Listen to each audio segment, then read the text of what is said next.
El paquete de reformas propuestas por el presidente Andrés Manuel López Obrador, una de las que más noticias falsas generó fue la de vivienda. Ustedes recordarán que hasta en la marcha de la Marea Rosa la gente estaba muy asustada por esto porque lo vio en WhatsApp. Esta se reprodujo con el falso argumento de que Morena aprobaría una nueva constitución en la que el gobierno expropiaría las propiedades y casas de los ciudadanos. Y hay que decirlo nuevamente, la 9ª vez, esto es una mentira burda. Se volvió tema de conversación y en redes sociales durante varios meses. Hasta inventaron un artículo de la Constitución, ¿se acuerdan? En el periodo electoral también circularon audios de vía WhatsApp. Incluso algunos medios publicaron la mentira fabricada. Y este es un ejemplo.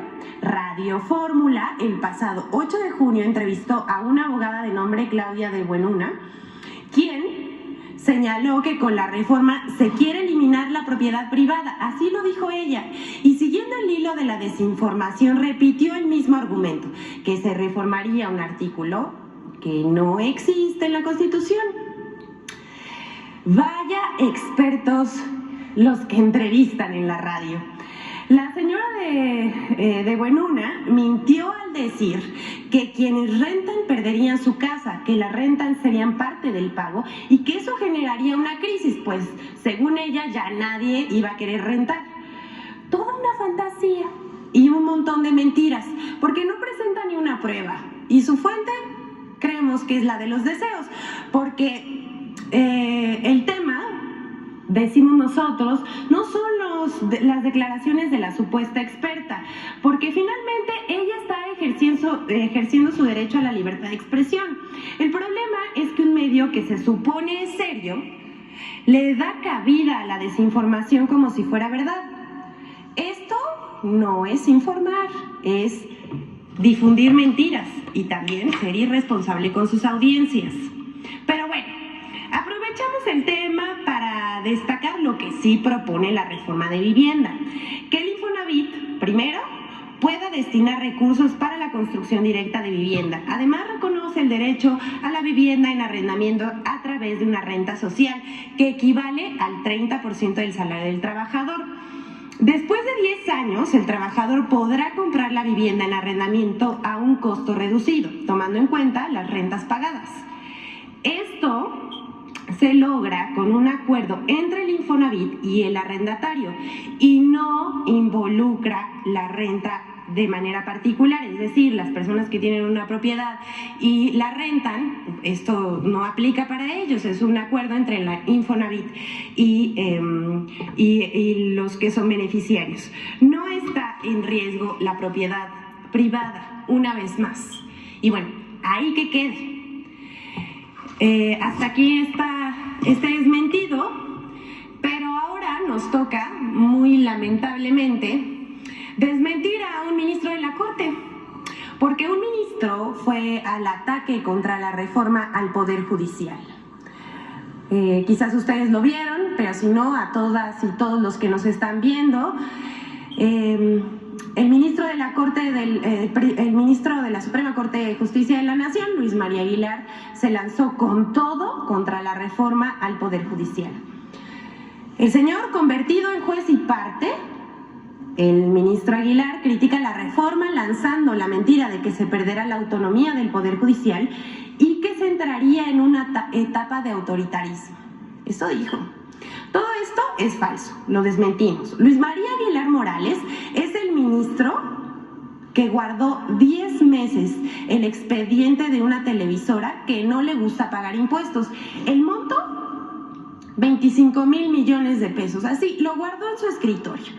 Pero también, ¿qué hizo Luis María Aguilar? Concedió la libertad de al menos 65 personas involucradas con él, que participaron en la desaparición de los estudiantes de Ayotzinapa, con la justificación de tortura. Pero también saben a quién, a su secretaria particular, le encontraron maletas de dinero en su auto. Bueno, ahí no acaba esto. Vamos a ver quién nominó al ministro Luis María Aguilar. ¿Me pasan, por favor, una foto? Miren nada más esta foto. Lo nominó nada más y nada menos que el narcopresidente Felipe Calderón. Y miren quién está atrás. Genaro García Luna, exactamente. ¿Y qué creen que están haciendo? Pues miren, lo están premiando aquí. Se ve muy contento, departiendo autónomamente con Felipe Calderón y un preso en Estados Unidos, el exsecretario de Seguridad Pública de Felipe Calderón. Bueno, este señor también no solamente le gustan este tipo de cosas, sino también se opone a la reforma eléctrica y a otras reformas. El ministro reproduce la campaña de mentiras que va a someter a la Corte, dice él, miren, que va a someter a la Corte, dice el señor Luis María Aguilar, que se le va a quitar autonomía al Poder Judicial. Esto es falso. Que si se va a atentar contra las prestaciones y las pensiones de los trabajadores. No, señor, usted se opuso a que se retiraran los fideicomisos. Hay que recordárselo. Y también, bueno, ha dicho de todo el señor. Pero miren, yo lo voy a dejar aquí, mejor vamos a escuchar qué dijo el señor ministro de la Corte, Luis María Aguilar. Fundamental. Si no hay Suprema Corte independiente que haga respetar la Constitución y por lo tanto los derechos humanos, porque eso es finalmente lo importante, esto está acabado. Entraríamos en una etapa de autoritarismo irremediable, porque sería una sola persona la que decidiera todo. No importa que la Constitución diga una cosa o que la ley diga otra cosa. Se hace lo que yo diga y se acabó eso.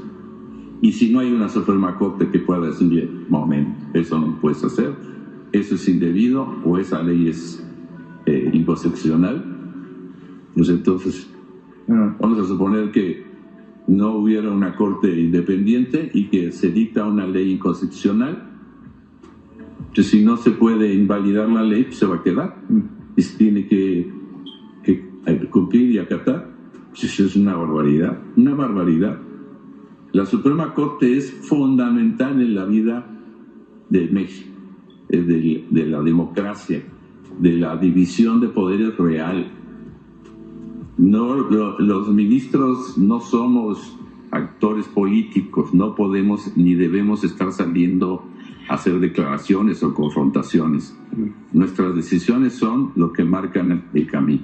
Pero sin una Suprema Corte independiente no hay remedio. La Constitución podrá ser un libro bonito, pero no se tiene que acatar. Bueno, y hay que tener congruencia entre lo que uno piensa, dice y hace. El señor ministro Luis María Aguilar está diciendo que los ministros no pueden hacer declaraciones ni confrontaciones y básicamente eso es lo que está haciendo. Por favor, les pediría que me dejen esa foto. En lo que les informo, lo que sí contempla la reforma. Primero, lo que se busca es que haya elección popular de ministros de la Suprema Corte de Justicia de la Nación, magistrados de circuito, jueces de distrito, magistrados electorales e integrantes del Tribunal de Disciplina Judicial. Además, se propone la reducción del Pleno de la Suprema Corte de Justicia de 11 a 9 ministros y la desaparición de salas. Esto con el propósito de evitar duplicidad de funciones y burocracia. Esta es muy importante, la sustitución del Consejo de la Judicatura Federal por un órgano de administración judicial y un tribunal de disciplina judicial con independencia de la Suprema Corte. ¿Esto por qué? Porque en este momento la presidenta de la Corte es quien encabeza, más bien preside el Consejo de la Judicatura Federal, la presidenta de la Corte. Entonces, pues esto es inoperante y eso son juez y parte. No se puede juzgar a un juez, ¿no? Dentro de este sistema. También la reforma impide que jueces puedan otorgar suspensiones en contra de leyes con efectos generales, es decir, que se metan en el trabajo legislativo, o sea, que respeten la división de poderes. Además, establece plazos máximos de 6 meses para resolver asuntos fiscales, no como el señor que escondió un expediente 2 años, y de 1 año para para asuntos penales. También se propone la renovación de todos los cargos de ministros, magistrados y jueces en una elección extraordinaria que se celebre en 2025. El ministro Aguilar señaló, ustedes pueden ver esta entrevista completa, que el Poder Judicial es la luz al final del túnel. Pero no habla de cómo, por décadas, han privilegiado los intereses de los poderosos y han torcido la Constitución que deberían defender, en la mayoría de las veces decidiendo en contra del pueblo de México. Hasta aquí vamos a dejar al ministro, a desmentir al ministro Luis María Aguilar, no sin antes volver a decir, así celebraban, así los galardonaban Felipe Calderón, un preso en Estados Unidos, y quien debería estar defendiendo nuestra Constitución.